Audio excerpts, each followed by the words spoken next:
On est en train de continuer une étude sur la recherche de Dieu.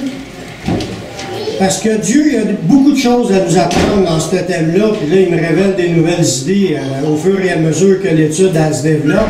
Il y a encore aujourd'hui, c'est un sujet qu'on n'a pas encore touché, mais ça fait partie de l'ensemble de ce que Dieu veut faire. Il veut faire une restauration complète dans nos vies, il veut nous changer complètement. Il veut qu'on apprenne avant toute chose à lui faire confiance. Il veut qu'on apprenne à ce qu'on le cherche, lui, en premier de tout dans notre vie. Qu'on le fasse passer le premier. Puis s'il y a quelque chose qui a besoin d'être changé dans notre vie, premier réflexe, se tourner vers Dieu, puis de lui demander. Amen. Amen. On peut savoir amen là-dessus. Se tourner vers Dieu, lui demander.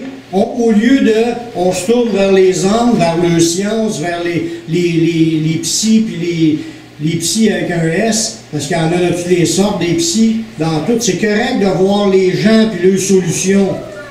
Mais avant toute chose, il faut apprendre, frères et sœurs, à regarder à Dieu. Parce que Dieu, lui, c'est celui qui peut tout. Les humains peuvent patcher, mettre des pansements, donner des pilules, mais ça ne guérit pas. La guérison vient de Dieu. C'est Dieu qui fait qu'on puisse recevoir une guérison. Il y a des soulagements, il y a des soins qui sont nécessaires, ça je suis d'accord. Mais avant, il faut apprendre à remettre nos vies dans les mains du Seigneur.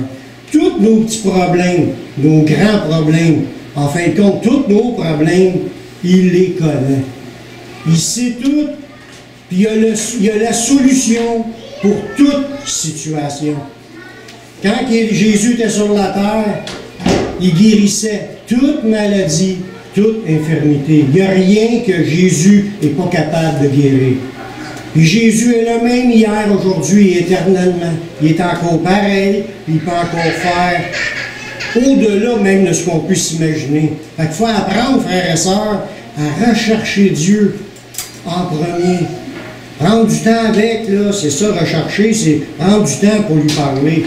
C'est comme rechercher en communion avec notre épouse, c'est prendre du temps avec pour lui parler. Mais avec Dieu, c'est la même affaire. Il faut prendre du temps avec, il faut lui parler, il faut lui remettre nos soucis, puis apprendre à lui faire confiance. Seigneur, je te remets cette chose-là entre tes mains, puis merci de ce que tu vas faire. Je te fais confiance. C'est comme si tous tes fardeaux, tu lui remets à ses pieds. Et tu lui dis, Seigneur, c'est tes problèmes, à cette heure, c'est les miens. Tu lui fais confiance. Puis il dit, mets en l'Éternel ta confiance et il agira. Amen. Amen. C'est à cela qu'il faut arriver, frères et sœurs. On peut dire, j'aime Dieu et pas lui faire confiance. On peut dire, j'aime Dieu et pas avoir appris à lui faire confiance. On continue à se confier en nos capacités, en nos forces, puis aux aides qu'on a autour, sans jamais rien lui demander et sans lui faire confiance qu'il pourra régler le problème, nous guider vers des solutions. Le sujet aujourd'hui dans la recherche de Dieu, c'est afin d'être relevé dans l'abattement et dans nos afflictions. Dieu voit-il et est-il sensible à nos afflictions? Amen. Est-ce que Dieu se préoccupe des afflictions de son peuple? Dieu est-tu sensible à cela? Ou Dieu, il se dit qu'il s'arrange avec le trouble? Moi, je les ai envoyés qu'est-ce qu'il fallait, et je ne veux pas rien savoir de leurs affaires. Non, Dieu n'est pas comme ça. Dieu, il a un intérêt pour ce qu'on passe à travers présentement. Il y a un intérêt quand il nous voit souffrir, ça le fait souffrir. Quand quelqu'un s'en prend à un enfant de Dieu, il y a un verset qui nous dit que c'est comme s'il touchait la prunelle de son œil. Il en fait un cas personnel. Il faut apprendre que Dieu nous a à cœur, puis on est pour lui ce qui est le plus précieux. On est les prémices de la création. Savez-vous c'est quoi être les prémices? Mais dans l'Ancien Testament, quand c'était la saison qui commençait pour les cultures, là, il labourait, il semait. Les premières gerbes qui étaient cueillies, c'était offert à Dieu, c'était les prémices. La première récolte, les premières gerbes, il était amené au sacrificateur. Tiens, Seigneur, la première part t'appartient. C'était offert à Dieu en reconnaissance. C'est ça les prémices. Puis la Bible nous dit que nous, les élus, nous sommes ses prémices. Ceux qui lui appartiennent. dans toute la multitude de la création, nous sommes ceux que Dieu a choisis, puis il nous a appelés à faire partie de sa famille, puis on est comme donné à Dieu. On s'est donné à Dieu comme on est des élus, mais on est comme les premiers fruits ou les fruits de la terre qui ont été offerts à Dieu. Chacune des vies qui est donnée à Dieu, elle appartient à Dieu. C'est comme si on a décidé de vivre pour Dieu, pour glorifier Dieu, on fait partie des prémices. Puis ces prémices-là, c'est son Église. L'ensemble des sauvés sur la terre font partie de ceux qui ont été offerts, une petite minorité parmi la multitude d'humains qu'il y a eu sur cette terre. Et pour lui, c'est important, Dieu, ses enfants, sa famille, son peuple, son troupeau, parce qu'il est le berger, puis nous sommes ses brebis. Il nous a amenés dans sa bergerie. Pour lui, nous sommes ce qui est le plus important à ses yeux. Savez-vous que Dieu a créé l'univers pour que l'Église soit là? L'Église est comme le centre du fruit du travail, de tout son travail depuis aussi longtemps que Dieu travaille pour avoir créé l'univers qu'on voit aujourd'hui. Puis il a créé la terre, puis il a créé toute forme de vie là-dessus. Pour arriver à ce qu'il y ait des humains, puis encore les humains, c'était pas le but. Le but, c'était les humains qui se donneraient à lui pour être ses prémices, pour être de ceux qui vont vivre l'histoire sans fin avec lui. C'est nous. On était prédestinés dans sa préscience, là, aussi loin qu'il pensait, avant même que ça soit créé, il pensait de former des humains, il serait libre de faire ce qu'il voudrait, mais il s'attend à ce que ces gens-là se tournent vers Dieu, qu'ils puissent se donner à Dieu, puis servir Dieu. Et pour Dieu, toute la peine de son travail, c'était pour nous trouver, pour qu'on aboutisse un jour à rentrer dans ses bras et à lui appartenir. Voyez-vous que si le but de création était de se faire un peuple parmi cette multitude de tout ce qui existait dans ce monde, on est précieux, on compte pour lui. Fait que quand il voit une de ses brebis qui souffre, vous allez voir que Dieu il est sensible à nos souffrances, à nos afflictions, à nos problèmes, à ce que nous pouvons avoir comme tout ce qu'on a à traverser qui pourrait être pénible. Est-ce que c'est normal pour un chrétien d'être affligé? Il y en a qui vont dire non, quand tu es enfant de Dieu, tu n'es que dans la victoire, puis tu n'as jamais de problème, puis c'est comme si on se cache les yeux sur les problèmes. Ça n'existe pas réellement une vie qui est 100% dans la victoire dans tous les domaines de sa vie, c'est impossible. Quelqu'un, s'il pense ça, il s'imagine des idées, c'est pas la réalité. Tout le monde fait face à des combats contre nous-mêmes, des combats contre le monde, des combats contre le diable, des souffrances, des peines, des difficultés dans ce monde. On est obligé de se lever pour aller travailler quand tu as mal partout, puis aller gagner ton pain si tu veux asseoir ton front. On est dans un sol qui a été maudit au début de la création, puis c'est pénible. C'est pénible, puis encore, nous autres, on a des jobs syndiqués, entre parenthèses, syndiqués, protégés, réglementés, bien facile, quand on le sait qu'il y a des pays qui n'ont aucun règlement, puis ils travaillent des 18 heures par jour, sont enfermés dans une petite boîte la nuit dans le shop pour pouvoir dormir là, puis ils ressortent le lendemain matin, puis ils retravaillent, puis ils ont 5 ans quand ça commence à travailler, aucune protection, les enfants meurent parce qu'ils travaillent trop, puis il y a des pays qui c'est le même, puis que nous, on est dans Watt, je veux pas, on est dans le pays où on vit, on est dans Watt, on est dans la facilité, on est choyé comme si l'un des pays les plus faciles à vivre dans ce monde. On est choyé, mais c'est quand même difficile par moment, puis il y a les maladies qui embarquent, puis les problèmes qu'on a à faire face. On a toutes des afflictions. Veux pas, on est tous en train de vivre des choses qui nous pèsent sur les épaules. Puis c'est fatigant. On est chargé par tout cela, plus nos combats contre nos péchés, puis plus qu'est-ce qu'on endure dans ce monde. C'est pas facile. Mais est-ce possible de recevoir de l'aide de Dieu? Savons-nous que Dieu peut nous venir en aide? Puis que j'ai à le rechercher dans le but qu'il me vienne en aide. Dans Isaïe 49, le verset 13, dans ce verset-là, c'est une prophétie dite par le prophète Isaïe, puis il nous dit « Cieux, réjouissez-vous, terre, soit dans l'allégresse, montagne éclatée en cris de joie. Car l'Éternel console son peuple, il a pitié de ses malheureux. Dieu console son peuple, puis il a pitié de ses malheureux. Qui fait partie du peuple de Dieu? Tous ceux qui ont été rachetés par le sang de Jésus font partie du peuple de Dieu. Donc, cette parole est pour vous. Sachez que Dieu, l'Éternel, il console son peuple. Si on est son peuple, mais il nous console. Il y a une consolation possible. Avez-vous le goût d'être consolé par Dieu? Oui.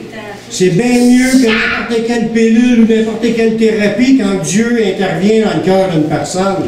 Puis il a pitié de ses malheureux. Il voit la souffrance de son peuple. Quand le peuple d'Israël, qui était son peuple, choisi à cause d'Abraham, il était dans la souffrance dans le pays d'Égypte. Qu'est-ce que Dieu a fait?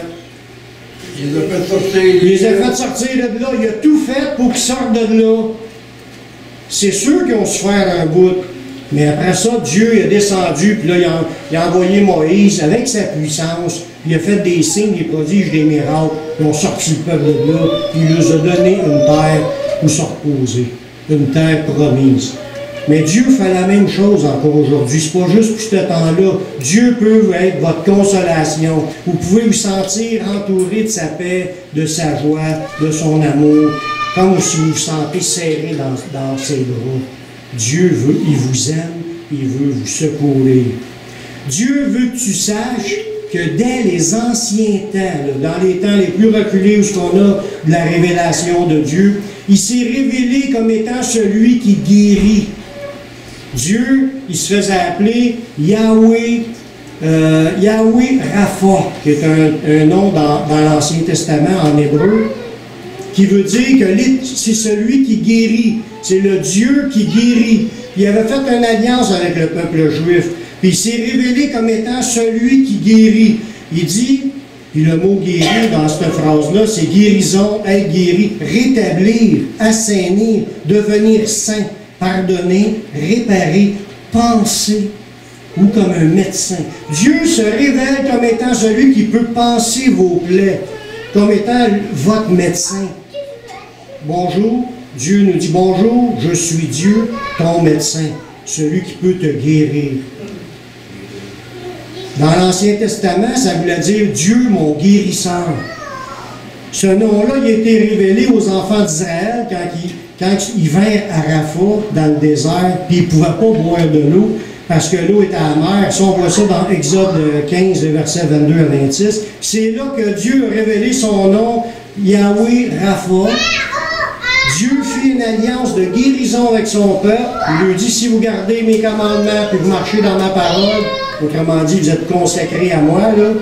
Mais il dit que Dieu était pour les guérir, leur donner la santé. Puis il dit, je suis l'Éternel qui te guérit. Ça, c'est écrit Exode 15, verset 26. Dieu veut que tu saches qu'il est capable de te guérir. Jésus l'a démontré, il a fait toutes sortes de miracles. Puis, ça dépend de notre foi. Est-ce qu'on croit que Dieu peut le faire?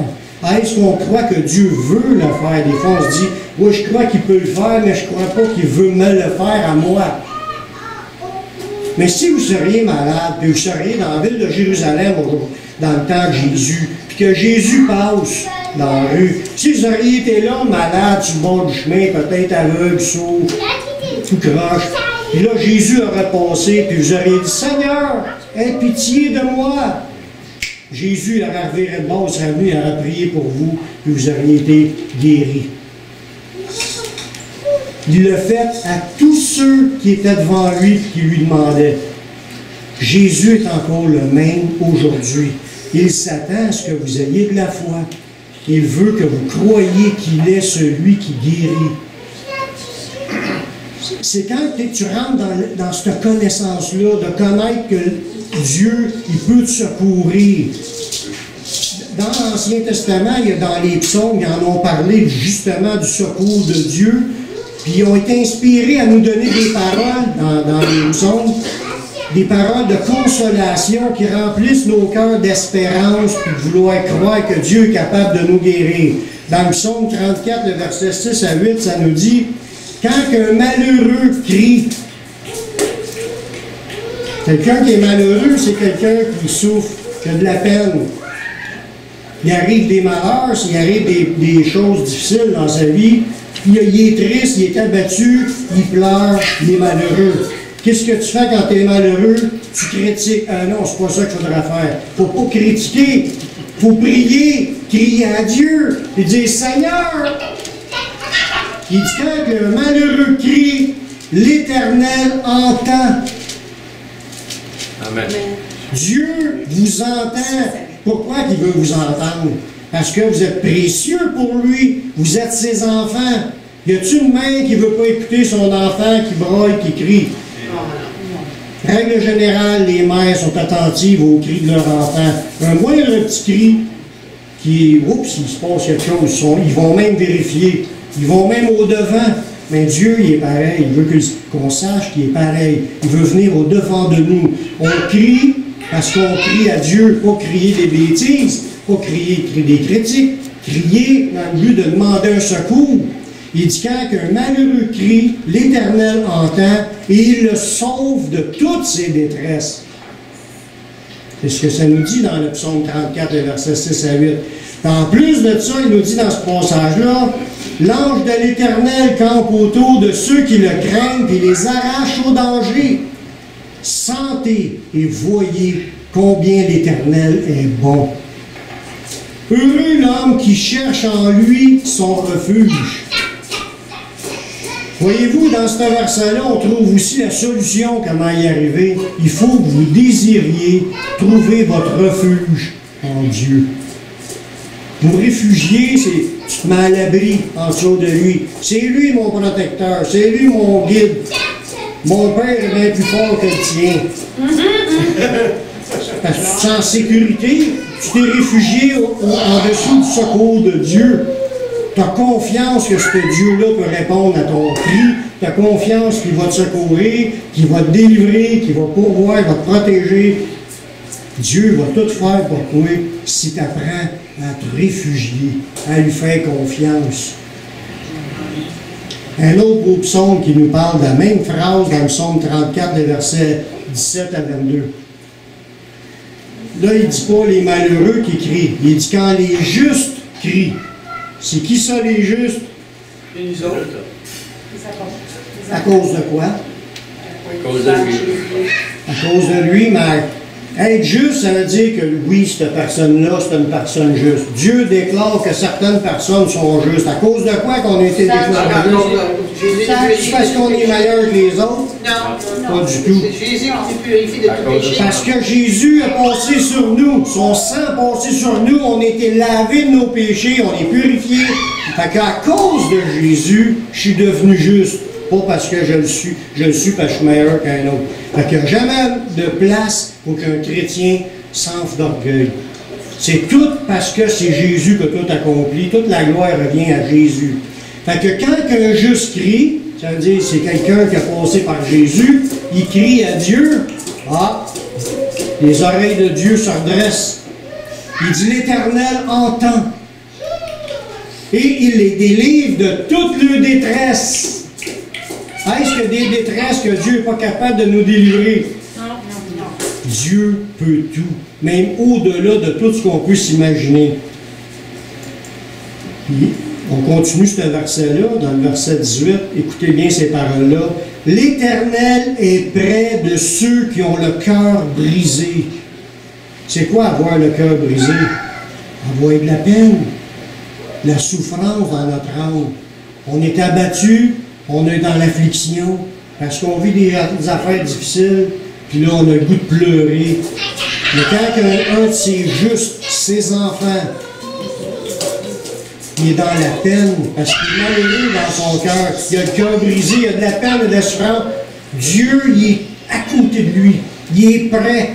C'est ça que ça nous dit, l'Éternel est près de ceux qui ont le cœur brisé, et il sauve ceux qui ont l'esprit dans l'abattement. Ça veut dire que là, tu as le cœur brisé, tu as de la peine, puis là, tu es abattu, tu es écrasé. Seigneur, je suis plus capable, j'ai de la misère, je ne suis pas capable de ça.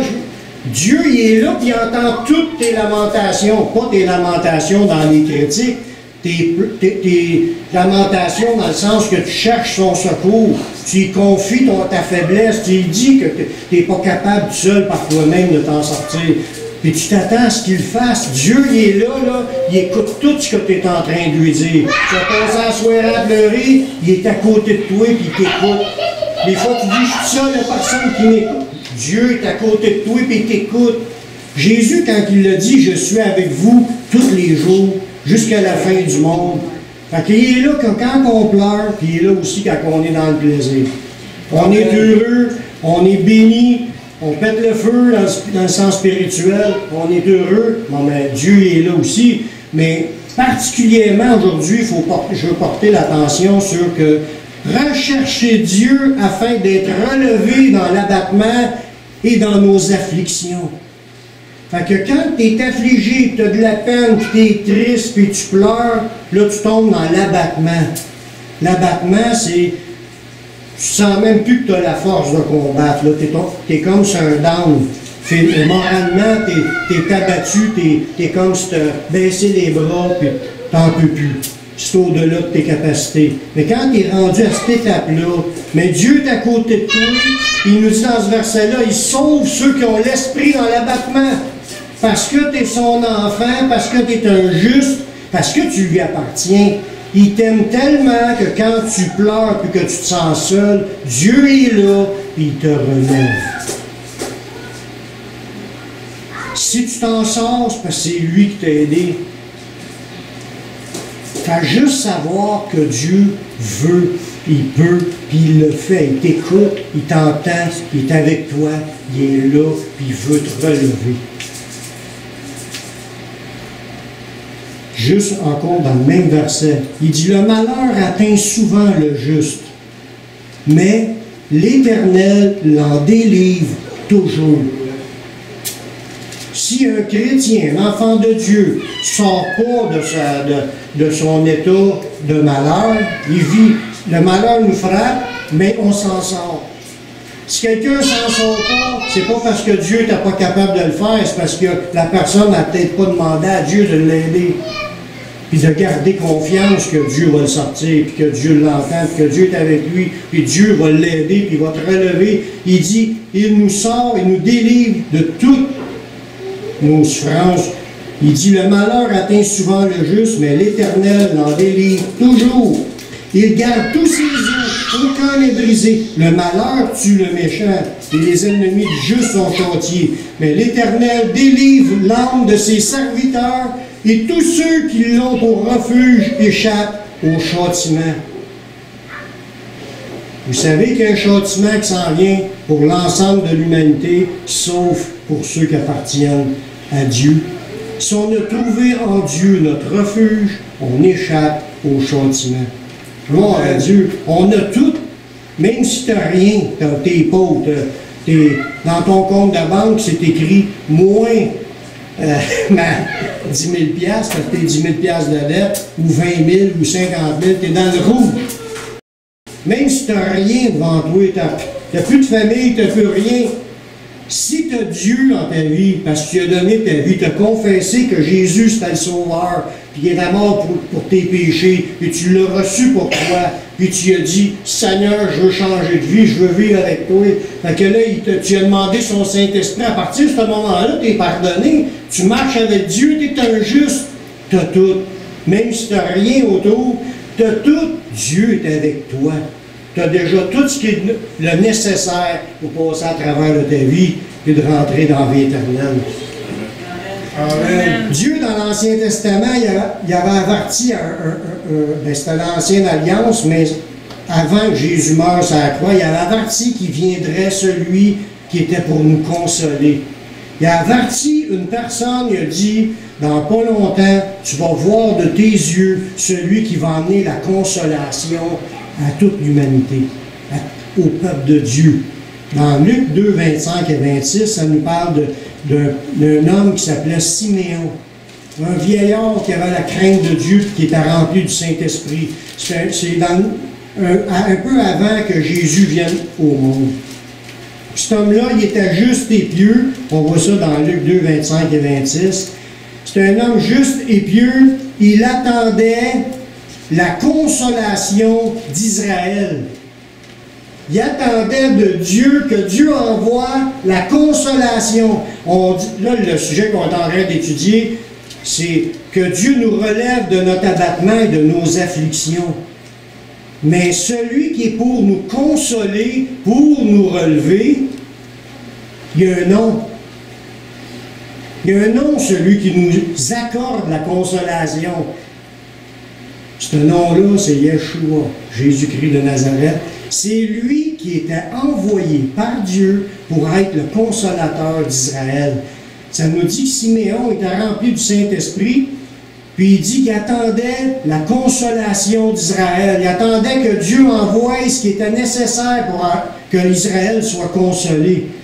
Puis il avait été averti par le Saint-Esprit qu'il ne mourrait point avant d'avoir vu le Christ du Seigneur. Puis c'était qui? C'était Jésus.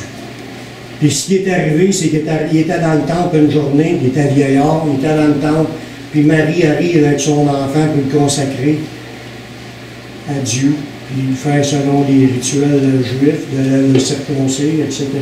Puis là, lui, il a vu Jésus, puis le Saint-Esprit a dit, c'est lui qui est la consolation. Il avait été averti qu'il verrait de ses yeux, puis il a vu Jésus arriver, puis le Saint-Esprit l'a guidé. Là, il dit, maintenant, Seigneur, ton serviteur peut s'en aller en paix, parce que j'ai vu ton salut que tu nous envoies, puis c'était Jésus.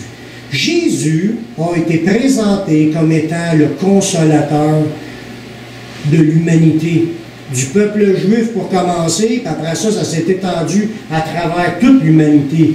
Jésus est celui qui est envoyé par Dieu, qui nous accorde la consolation de Dieu.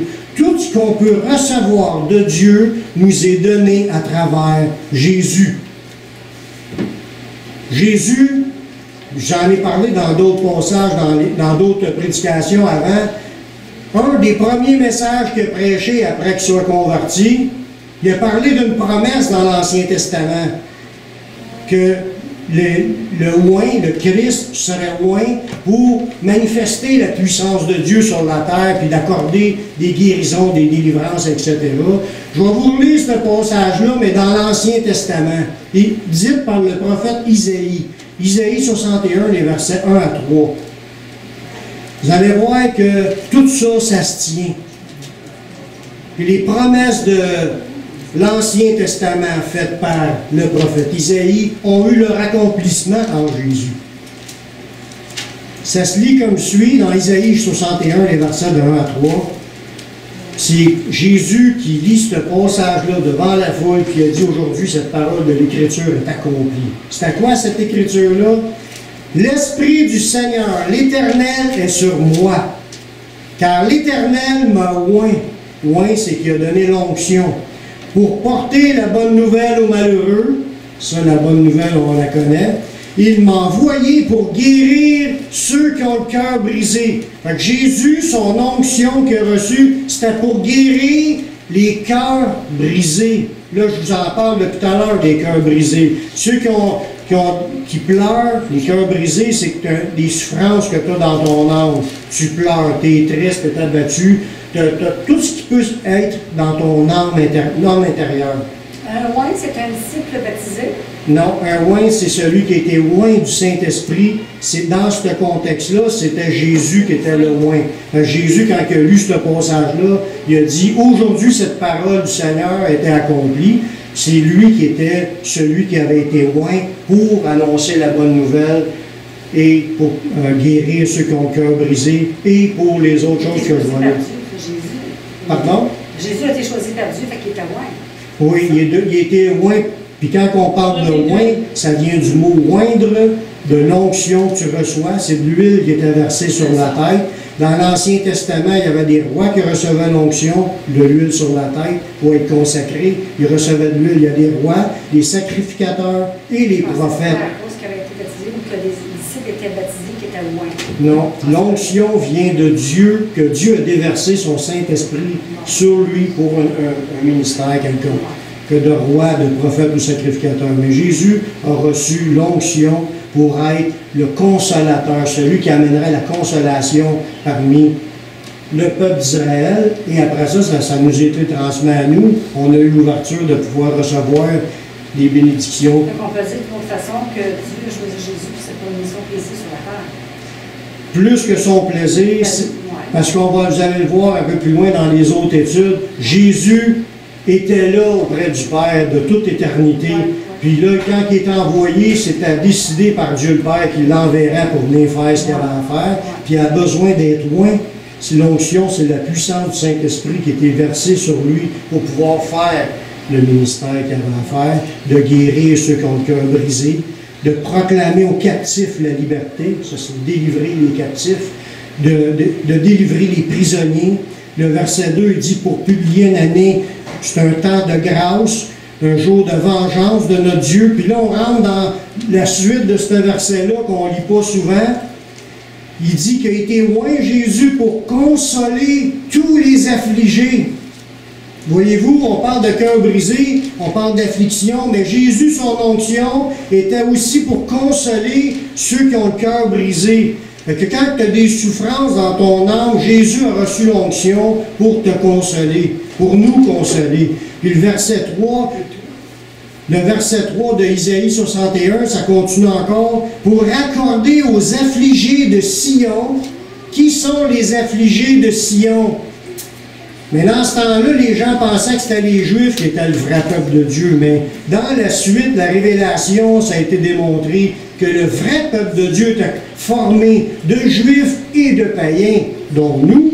On fait partie du peuple de Dieu. Nous sommes les enfants, les fils de Sion. Sion, la cité céleste, la véritable Israël de Dieu. Maintenant, dans ce passage-là, ça nous dit que Jésus a été loin, au verset 3, pour accorder aux affligés de Sion. Fait que le peuple de Sion, c'est nous. Puis ceux qui sont affligés parmi le peuple de Sion, mais il dit... Jésus veut nous accorder aux affligés de Sion pour leur donner un diadème au lieu de la cendre, une huile de joie au lieu du deuil, un vêtement de louange au lieu d'un esprit abattu. Voyez-vous qu'est-ce que Dieu peut faire dans la vie de quelqu'un qui est abattu, quelqu'un qui lui appartient? Mais au lieu que tu marches dans la poussière, il va te donner une couronne. Au lieu que tu sois dans le deuil, tu vas être dans la joie. Il peut remplir ton cœur de joie, la joie qui vient d'en haut, la joie du Saint-Esprit. Parce que le royaume de Dieu, c'est pas le manger et le boire, mais la justice, la paix et la joie produits par le Saint-Esprit. Dieu peut remplir nos cœurs de sa paix et de sa joie. C'est l'onction que Dieu nous donne pour nous consoler, nous restaurer, nous relever de notre abattement, nous faire marcher sur la terre dans le bonheur. Amen. Pas par les choses terrestres, mais par ce qui vient de l'Esprit Saint. Puis il peut te donner aussi un vêtement de louange au lieu d'un esprit abattu. Fait qu'au lieu que tu te penses toujours dans l'abattement à cause que ça va mal autour de toi, il va te donner un vêtement de louange, puis tu vas continuer à louer, à glorifier ton Dieu pour les victoires qu'il te donne. Amen. Amen. Sommes-nous arrivés à ce point-là?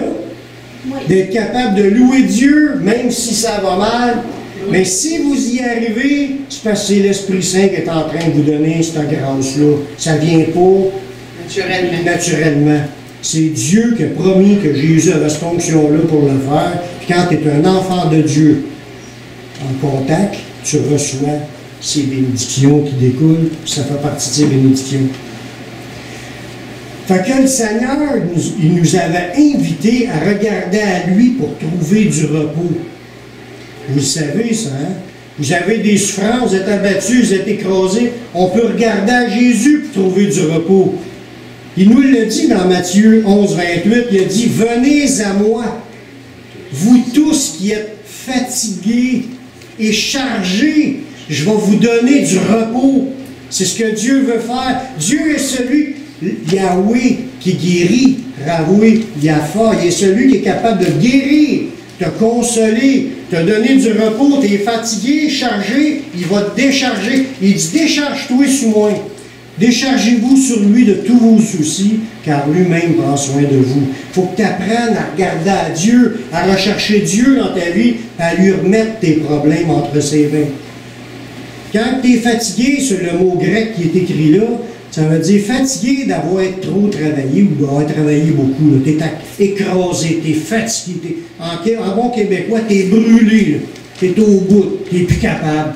Bon, quand tu es rendu dans cet état-là, mais Jésus dit, venez à moi, vous tous qui êtes brûlés, au bout, vous n'êtes plus capable. Je vais vous donner du repos.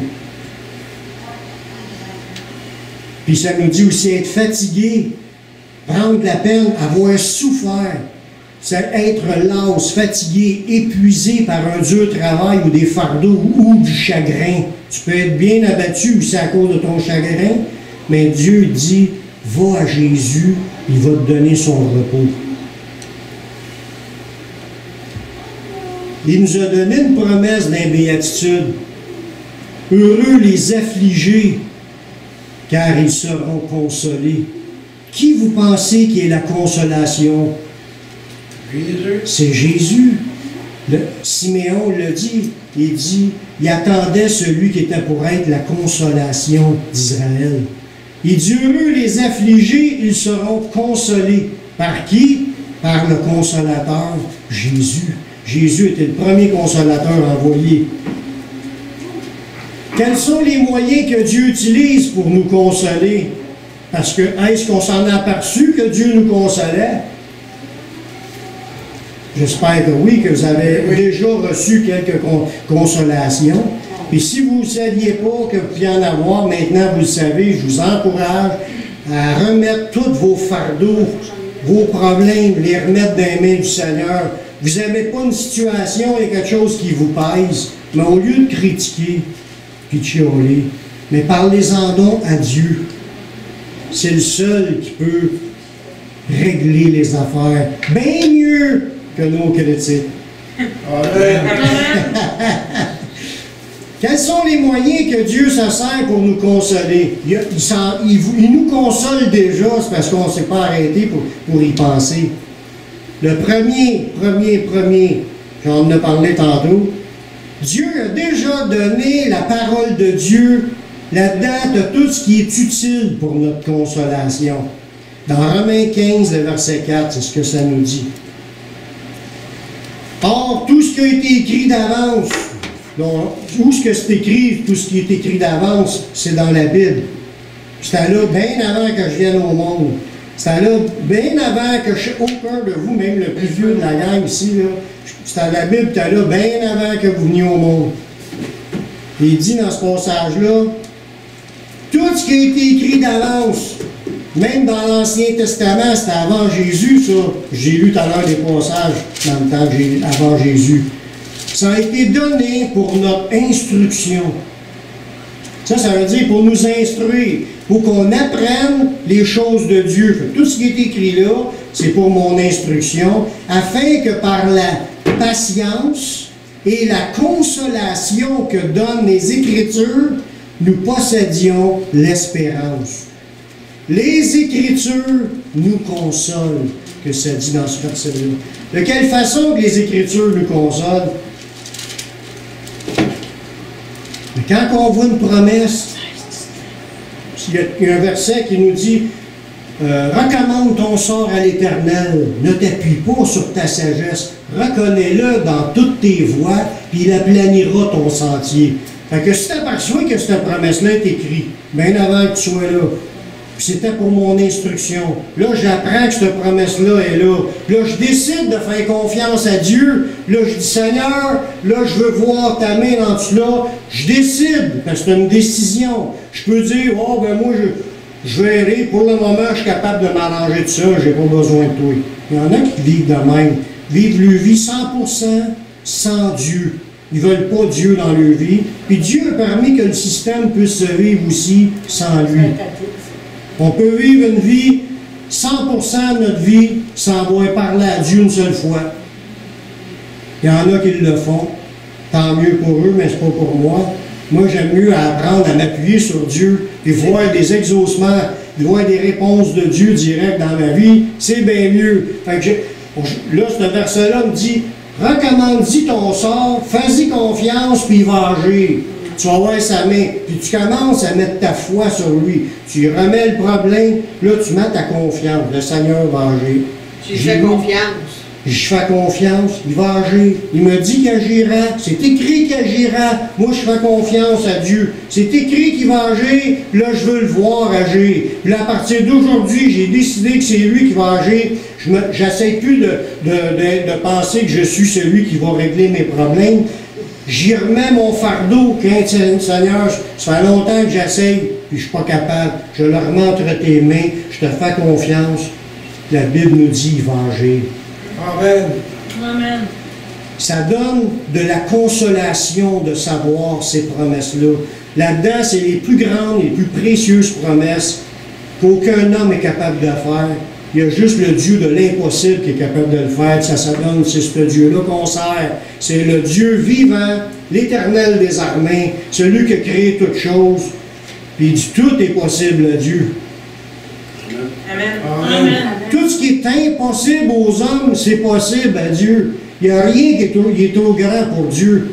Apprenons à lui faire confiance. Les Écritures sont notre consolation en autant qu'on reste basé sur les Écritures qui sont écrites. Pourquoi je dis ça? Parce que des églises aujourd'hui sont plus contents de ce qui est écrit. Ils en rajoutent. Il enlève. Puis ils enlèvent. C'est comme s'il y a des partis qui ne croient pas, ils ont arraché les pages. Il y en a qui ont tellement arraché de pages qu'ils restent juste le couvert. Il y en a d'autres qui en ont pas assez, fait qu'ils se rajoutent des affaires qui ne sont pas écrites. Ils se font des petits livres à part. Ils se font des livres à part. Des fois, il y en a plus qu'un livre, des gros livres à part. Et si tu n'as pas tous ces livres-là, tu n'arrives jamais à rien dans cela parce que ce n'est pas la parole de Dieu. La parole de Dieu, on l'a, c'est dans l'Ancien Testament et le Nouveau Testament. Et tous les livres apocryphes qui sont les livres rajoutés, on ne les utilise pas. Et ni les autres livres de d'autres hommes comme les autres religions qu'on entend aujourd'hui. Il y a juste la parole de Dieu qui est la parole de Dieu. C'est écrit dans la Bible. Pardon? C'est écrit dans l'Apocalypse. Oui, c'est écrit dans l'Apocalypse de ne pas ajouter rien, de ne pas retrancher rien de ce qui est écrit. La révélation est complète. Et s'il y a des religions qui inventent des choses, la Bible elle nous dit dans ce passage-là qu'elle mentionne que si on retranche quelque chose, Dieu va retrancher notre part de l'arbre de la vie. Puis si on ajoute quelque chose, Dieu va nous frapper des fléaux qui sont écrits dans ce livre. Fait qu'on n'a pas à rajouter rien et à n'enlever rien. La minute que tu sors et tu vas plus loin de ce qui est écrit, Dieu n'est plus avec toi. Dieu veut qu'on soit fidèle à ça. Il ne veut pas qu'on en rajoute, il ne veut pas qu'on en enlève. Si on reste là-dedans, on va être heureux. Il faut faire attention aussi aux prophéties. Les prophéties, c'est de Dieu, mais la Bible nous dit pour les prophéties, parce que le don de prophétie, ça existe, tu peux amener des paroles comme inspirées par le Saint-Esprit, mais la Bible nous dit, méprisez pas les prophéties, sondez toutes choses, examinez toutes choses, et retenez ce qui est bon, et abstenez-vous de toute espèce de mal. Parce que des prophéties, si c'est plus ce qui est écrit là, il faut que tu sondes, puis si c'est pas écrit là, tu n'acceptes pas ces idées-là, même si la personne se pense inspirée. Parce qu'il y en a eu des religions qui ont eu des prophètes, comme Joseph Smith, qui est parti les témoins de Jéhovah. Il y a même la religion musulmane, il y a Mahomet, lui, il est parti d'autres affaires. Bouddha, peu importe, je ne sais pas Bouddha s'il a existé pour le relâche. Oui. Moi, je ne connais pas les religions. Bouddhi Dharma, le Bouddha. Oui, un gars qui s'appelait semblable, que lui est parti sur d'autres affaires. La révélation est déjà complète à travers Jésus, le Christ, le Oint, le Consolateur. On va vous faire ça vite pour vous parler de d'autres manières que Dieu peut nous restaurer, ou nous consoler, ou nous rafraîchir. Dans les Actes, il y a une promesse de rafraîchissement qui vient du Seigneur. Dans Actes 3, 19, il y avait l'apôtre était là en train de prêcher une foule qui était devant lui pour lui dire de se repentir et de se convertir au Seigneur. Il lui dit, repentez-vous et convertissez-vous pour que vos péchés soient effacés, première étape. Puis il dit, afin que des temps de rafraîchissement viennent de la part du Seigneur. C'est que quand tu viens à Jésus, tu ne fais pas juste recevoir le pardon de tes péchés, il veut aussi te rafraîchir dans ta vie. Quand est-ce que tu as besoin d'être rafraîchi? D'habitude, on a besoin d'être plus bouillant pour le Seigneur. Mais des fois, quand ça chauffe, parce que là, tu es des problèmes, puis là, t'en as, là, ça chauffe. Tu as besoin de temps de rafraîchissement. Tu as besoin de... Ouh, ça me prend du vent, mais il fait chaud. Oh. Mais ça, le Seigneur est capable de t'en donner, puis rafraîchir ton âme, te restaurer, te faire du bien. Refroidir nos ardeurs, des fois, même dans les choses qui ne sont pas de Dieu. D'autres moments que le Seigneur se sert pour pouvoir nous consoler et nous restaurer, il dit, il sert parfois des frères et sœurs. Dieu se sert des fois des frères et sœurs pour nous consoler. On voit ça dans 2 Corinthiens 7, le verset 4 à 6. Paul, lui, vivait des temps très difficiles. Il était dans la grosse persécution quand il était en train de prêcher la parole. Il y avait des problèmes qu'il faisait face dans les églises, puis tout ça. Il dit, j'ai une grande confiance en vous et j'ai tout sujet de me glorifier de vous. Il dit, je suis rempli de consolation. Je suis comblé de joie au milieu de toutes nos tribulations. Fait qu'il vivait toutes sortes de tribulations, mais il était rempli de consolation. Ça allait mal dans sa vie, ça brassait. C'est pas grave. Intérieurement, il y avait la paix. Il était rempli de consolation. Il se sentait comblé. Il dit, quand je suis arrivé en Macédoine, notre chair n'eut aucun repos. Nous étions affligés de toutes les manières. Lutte au dehors, crainte au dedans. Mais Dieu qui console ceux qui sont abattus. Mais Dieu qui console ceux qui sont abattus. Paul, là, il confessait ce qu'il croyait. Dieu, il console ceux qui sont abattus. Lui, il dit, ça allait mal au bout, en dedans, en dehors, tout allait mal. Mais Dieu qui console ceux qui sont abattus, nous a consolés par l'arrivée de Tite. Tite, c'était un de ses amis, un de ses compagnons de service. Puis quand il est arrivé, ça lui a fait du bien. Mais pourquoi vous pensez que ça lui a fait du bien? Parce que c'est Dieu qui dit qu'il l'a consolé en envoyant Tite. Dieu, il sait ce qui peut nous faire du bien. Il vous accorde des bénédictions des fois dans ce que vous avez besoin. Puis là, il sait que ça va vous consoler, ça va vous bénir, ça va vous faire du bien, ça va être un encouragement. Puis même si tout va mal, le petit bien que tu sais que c'est Dieu qui t'a répondu, mais merci Seigneur, ça m'encourage. Là, ça te donne encore de la force de continuer à avancer. Il est arrivé aussi dans d'autres moments où les gens ont été consolés quand ils ont vu un miracle de la part de Dieu. Paul est en train de prêcher, il y a du monde dans une maison, il est au 2e étage, puis il a prêché plus longtemps que moi. Il a prêché jusqu'à minuit le soir. Il était rendu tellement fatigué, il avait assis sur le bord du châssis, il est tombé en bas du châssis, puis il est tombé à terre, puis il est mort. Là, je ne sais pas si tu le sais, mais je ne sais pas s'il était rendu à faire l'appel au salut. Mais là, il est en train de prêcher. Là, il ramasse le gars. Ils l'ont mis à quelque part en attendant. Il a fini sa prêche jusqu'au lendemain matin. Après ça, il est parti avec le gars. Puis pas longtemps après, le gars est revenu et il était ressuscité. Ça a été une grande consolation pour les gens qui étaient là. Acte 20, verset 12, ça nous dit, le jeune homme fut ramené vivant. Et ce fut le sujet d'une grande consolation. Fait que quand Dieu manifeste ses miracles, c'est encourageant. Amen. Il ne faut pas oublier que quand on vit des afflictions, puis qu'on reçoit de Dieu des consolations, c'est pas juste pour nous bénir nous-mêmes. Dieu veut se servir de ça pour bénir les autres.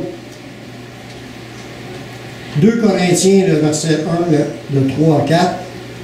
Ça nous dit justement cela. Il dit, béni soit Dieu le Père de notre Seigneur Jésus-Christ, le Père des miséricordes et le Dieu de toute consolation, qui nous console dans toutes nos afflictions, afin que par la consolation dont nous sommes l'objet de la part de Dieu, nous puissions consoler ceux qui se trouvent dans quelques afflictions. Ça veut dire, si vous êtes bénis par le Seigneur, puis le Seigneur vous a consolé, il vous a béni, il vous a restauré, il vous a touché, il vous a fait du bien, il vous a relevé, peu importe les bénédictions que vous recevez. C'est le Dieu de toute consolation. Peu importe la celle que vous avez reçue, partagez-la aux autres. Ça va servir à encourager d'autres personnes qui sont autour de vous. Dieu veut aussi bénir les autres avec votre bénédiction. Puis si tout le monde partage ce qu'ils vivent, les belles affaires que le Seigneur a faites, tout le monde va être encouragé dans tout cela. Dernier point, dernier verset. La consolation suprême pour soulager les chrétiens qui souffrent dans le monde. Il y a quelqu'un qui en connaît une consolation, la plus grande et plus belle des consolations qu'on peut avoir comme verset révélé dans la parole de Dieu. Pour, peu importe là, ce que tu es en train de vivre comme souffrance dans ce monde, Dieu a donné une parole, j'en ai parlé aujourd'hui, au début des chants. Qu'est-ce que j'ai dit comme verset au début des chants? Les chants qu'on a chantés tantôt, j'ai parlé de la ville sainte. Dans Apocalypse 7, 14 jusqu'à 17, il dit d'où il y avait eu une grande foule dans le ciel qui sont sauvés. Une grande foule, une multitude de sauvés. Il dit, ce sont ceux qui viennent de la grande tribulation, ils ont lavé leurs robes, ils l'ont blanchi dans le sang de l'agneau. C'est pour ceux-là qui sont devant le trône de Dieu et le servent jour et nuit dans son temple. Celui qui est assis sur le trône dressera sa tente sur eux. Ils n'auront plus faim, ils n'auront plus soif, et le soleil ne les frappera point, ni aucune chaleur. Car l'agneau qui est au milieu du trône les paîtra et les conduira aux sources des eaux de la vie, et Dieu essuiera toute larme de leurs yeux. Il y a un jour, le jour où on va être rendu au mort, Dieu essuiera toute larme de nos yeux. Peu importe ton affliction que tu es en train de vivre. Aujourd'hui, on en a quelques-unes ici. Il y a des pays qui s'étoffent, là. Il y a des chrétiens qui sont en attente de se faire décapiter. Il y en a d'autres qui sont en prison depuis longtemps, puis ils ont été oubliés là, puis il ne sait même pas quand est-ce qu'ils vont sortir parce que les lois sont injustes, ils les ont condamnés injustement. Ces gens-là souffrent, sont dans l'affliction. Sache qu'un jour, Dieu, premièrement, il est toujours à côté de ceux qui souffrent, ceux qui sont dans l'affliction, surtout particulièrement ceux qui lui appartiennent, c'est juste. Dieu est avec, Dieu les console, Dieu lui donne des paroles dans leur intérieur pour les rafraîchir, les restaurer, les renouveler, les garder dans la joie et dans la paix, que malgré les injustices et les souffrances, Dieu console leur cœur. Puis un jour, quand ces gens-là vont être passés de ce monde à l'autre, bien, ils vont se retrouver que Jésus lui-même, il va essuyer toute larme de leurs yeux. N'est-ce pas extraordinaire? À une gloire d'être rendu au bord. C'est l'autre bord que la consolation et le complet et le repos complet de nos souffrances terrestres vont être accomplis. Prions. Seigneur, je te remercie pour ta parole, parce que ta parole est vraie. Et tout ce que tu nous as dit est vrai. Et nous croyons que tu es notre consolateur, celui qui nous a été envoyé pour nous donner le repos, pour nous donner la consolation, pour nous fortifier, pour nous rafraîchir, pour nous restaurer, pour nous donner de l'assurance, puis de l'espérance, puis de la patience dans ce monde. Nous encourager, enlever tout abattement, puis nous donner du courage pour aller de l'avant. Seigneur, merci de ce que tu vas faire dans nos vies, pour nous garder dans cette fermeté-là, parce que c'est toi qui vas le faire dans nos vies. Prends tous nos fardeaux, nos problèmes, nos difficultés, on te les donne dans le nom de ton Fils Jésus. Amen. Amen.